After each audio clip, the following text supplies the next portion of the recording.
We don't know much about Sombra.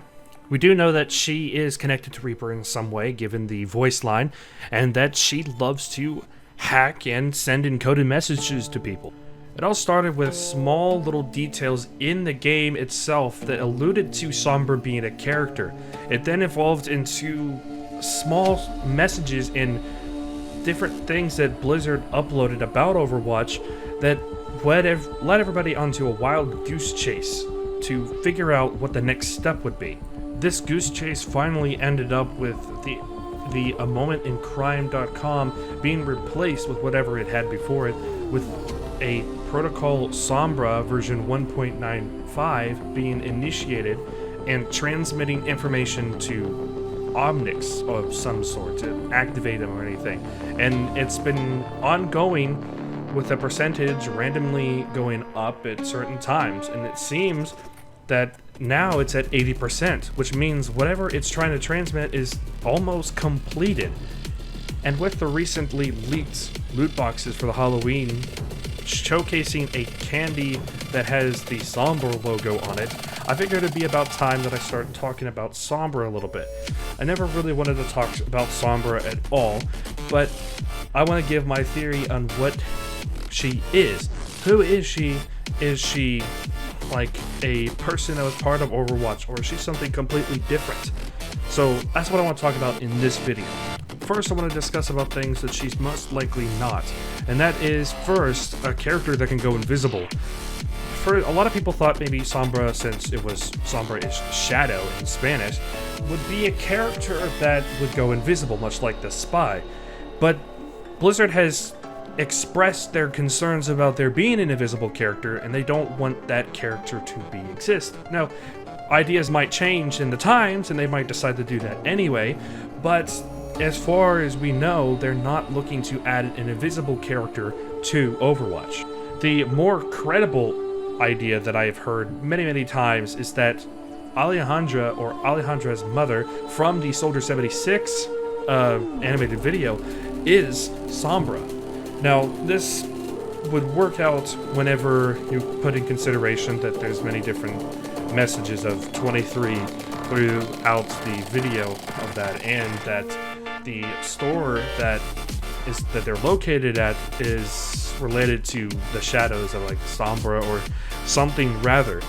But I'm not so sure that's actually something that could happen unless they want to add a minor to being one of the characters, because right now the youngest character is Diva at 19, so they'd have like maybe a 13 or 14-year-old character that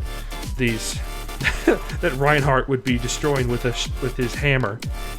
As for me, I would believe that Sombra is not actually a person, a human, or anything like that, but most likely a god program that could have inserted themselves into a very powerful Omnic to control. If you remember in the comics, there was the Farah comet that showcased a god program called Anubis. This was a program that was quarantined by Overwatch after the Omnic crisis, but many years later, after Overwatch had disbanded, it was secured by the security force of the Helix Security International. And in the comic, this AI, this god program, becomes active again, and Farah and her task force have to stop this god program. Now, there aren't any mythological gods that are associated with the name Sombra. However, there is one that's associated with darkness and the shadows and whatnot. I can't remember exactly what region it was from, but it might have been Greek or something like that. But if you look on the website, amomentincrime.com, she's transmitting something to Omnics.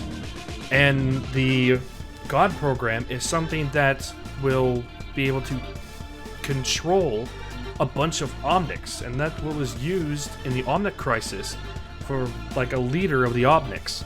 Perhaps if she's going to be able to take over an Omnic to use on the battlefield, as I stated before, she might use all of her power to hack one giant Omnic that has a lot of power, since the God programs could corrupt and control lesser AIs, and perhaps maybe this one was a more advanced AI that took a lot more power to take over. Perhaps I'm wrong, which could possibly be the case. Usually it is. It could be that it's just a person that's really good at hacking and wants to take over the Omnics and stuff and use them to create havoc. Or maybe she is a God program that controls a single Omnic. I mean, it's not too far-fetched. I mean, Diva controls a mech, so it's just a different concept of how that input is transmitted to that mech in the case. But, you know, it's not even confirmed that this is going to be a character at all. It's just assumed that this character will be a thing, because it just seems like it, since the number 23 has been connected to this character, and 23 is the very next character. So whether or not that does mean that we get Sombra, maybe this Halloween update, or maybe not Sombra at all, or maybe Sombra will become some form of mascot for some game mode that'll come out. Maybe a man versus machine type game mode where the Omnic Crisis returns, with Sombra sending all these hordes of Omnics controlled by AIs and stuff that you have to destroy. I don't know. So, but that's what I think could possibly happen. And like I said, I'm probably wrong. But, you know, thank you all so much for watching. This has been HR Prime. Thanks for your time. God bless, and happy gaming.